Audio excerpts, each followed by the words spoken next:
Bonjour, je suis avec Vincent Coetlen, qui est le chef du service des sports du quotidien. Et cet heureux journaliste s'apprête à partir en Russie. En Russie pour quelle occasion? Tout simplement pour le mondial de foot. Et si j'ajoute que Vincent, à mes côtés, a déjà vécu la Coupe du Monde précédente à Rio, au Brésil, eh bien, on comprendra à quel point il est gâté, cet enfant. Bien, alors Vincent, tu pars quand en Russie? Alors je pars lundi pour Paris et le lendemain pour Moscou. Voilà, Moscou. Et ensuite en Russie, tu vas voyager un petit peu? Comment ça se passe? Évidemment, oui, vu que je vais suivre en fait le parcours de l'équipe de France, donc qui va on l'espère, nous mener jusqu'au 15 juillet à Moscou, au même endroit, mais entre-temps, les Bleus vont voyager beaucoup dans un pays très vaste. Donc j'ai compté 5000 km de train sur les 2-3 premières semaines de compétition. Moscou-Kazan, Kazan-Moscou, Ekaterinbourg et encore un retour à Moscou. Et puis après, on verra où nous emmène en 8e. J'ai l'impression que tu as commencé à apprendre le russe. Ah, presque l'accent. Formidable. Et alors, évidemment, Dimitri Payet ne sera pas de la fête, sauf miracle.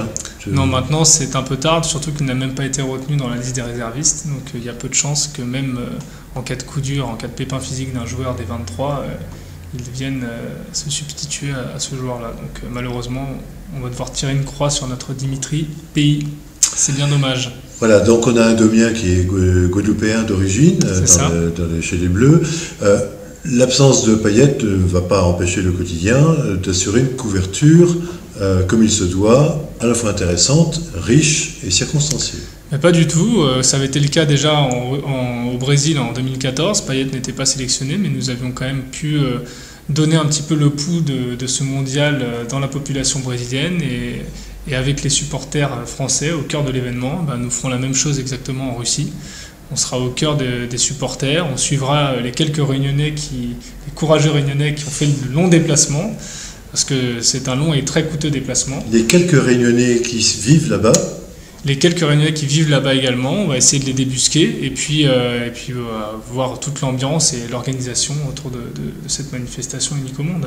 Oui, alors c'est un événement sportif mondial, et tout le monde en convient, même ceux qui n'aiment pas le foot, mais en même temps c'est l'occasion de braquer un peu le projecteur sur un pays, une population qu'on connaît mal. Oui. Donc tu vas apprendre aussi ça et puis tu vas nous en faire profiter. Bien sûr, évidemment, il y a beaucoup de sujets de société qui sont très intéressants dans un pays qui est quand même un pays fascinant par différents aspects, par les aspects culturels, historiques, politiques aussi également, avec la personnalité qu'est Poutine et qu'on connaît bien.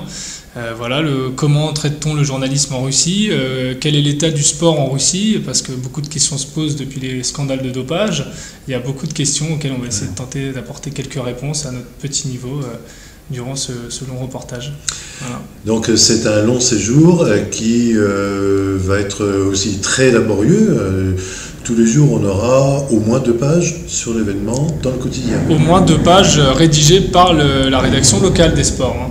Le reste sera évidemment fourni par l'AFP, ce qui nous fera un cahier approximatif de 5-6 pages par jour, uniquement tourné vers le mondial. Voilà, donc une nouvelle fois. Le quotidien se mobilise pour ses lecteurs amoureux du foot, mais on essaiera d'intéresser ceux qui n'aiment pas trop le foot ou qui trouvent qu'il y en a trop. Pour un événement comme celui-là, ça vaut la peine de faire l'effort nécessaire. En tout cas, merci Vincent. Merci. Je ne sais pas comment on dit bon vent en russe, mais... On dit davai pour... Voilà. Pravda.